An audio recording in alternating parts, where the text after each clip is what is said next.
Everybody, today's episode of Ohio Wildlife History, we are going to be talking about Ohio Wildlife Wars.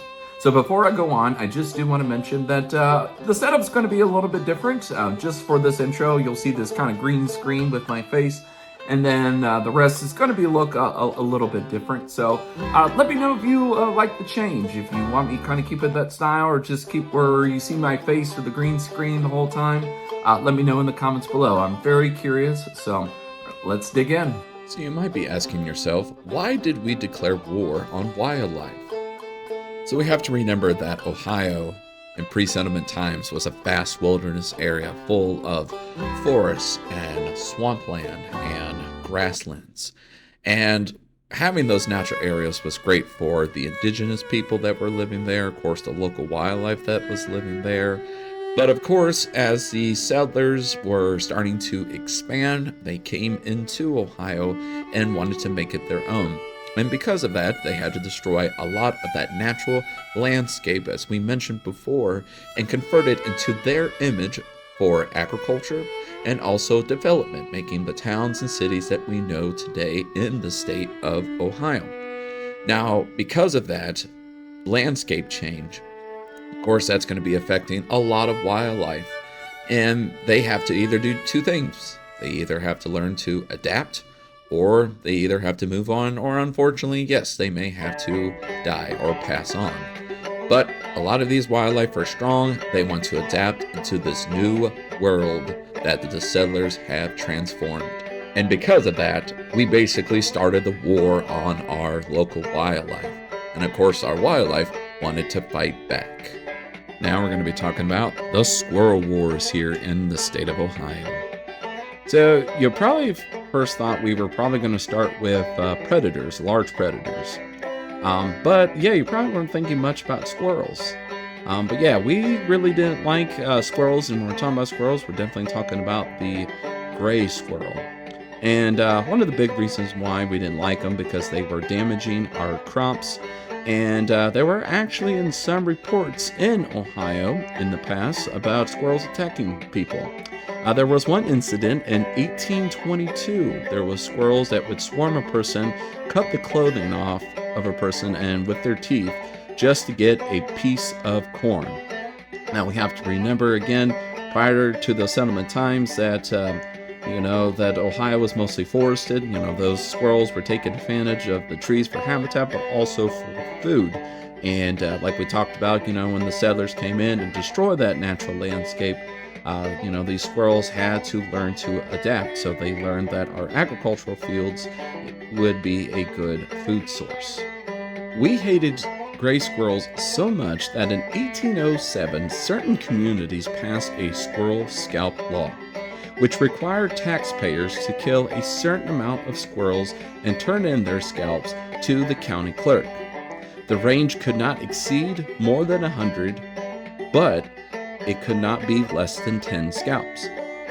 If a person delivered 100 squirrel hides, the taxpayers would receive a tax credit of $3 against their property tax. The law also authorized a penalty of 3 cents a scalp if the taxpayer brought less than 10 scalps.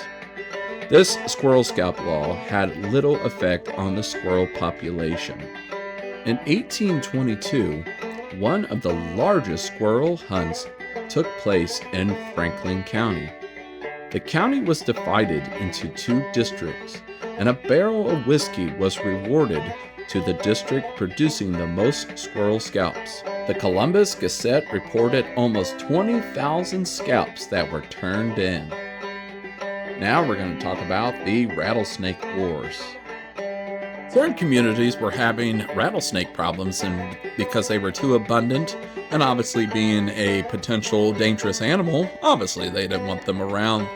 So in 1798 in Granville, Ohio, they did something similar like our Squirrel Wars, like we talked about earlier, is they divided the town into 2 teams to get rid of the rattlesnakes.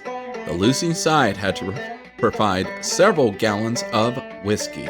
There were no reports of how many rattlesnakes were killed during the Great Hunt. And probably the greatest wildlife war here in the state of Ohio is the Great Hinckley Hunt of 1818. So here's the backstory. In this time, there were a lot of predators, such as wolves and bears. They were very abundant. The farmers in the Hinckley Township had reports of losing up to 100 sheep due to these predators. Unfortunately, these farmers kept getting repeated offenses. The settlers finally had enough. They declare a war of extermination against the beasts in Hinckley. They drew up battle plans and enlisted soldiers from across the state. Nearly 600 able-bodied men and large boys participated in the Great Extermination War. They thoroughly mapped out and advertised for weeks. There was a $15 bounty that was declared on wolves. The men grabbed every weapon imaginable, from rifles to pitchforks to even clubs, to kill the wildlife. They decided that the great hunt would take place on Christmas Eve. The strategy was to form a continuous line around the sides of the township and give a signal in advance towards the center, killing every wild beast that came within reach. It is said that at least 300 deer, 21 bears, 17 wolves, and a fair number of turkeys, foxes, and raccoons were killed during the Great Hinckley Hunt of 1818. After the Great Hunt, according to record, buzzards were attracted to carcasses left behind in 1818.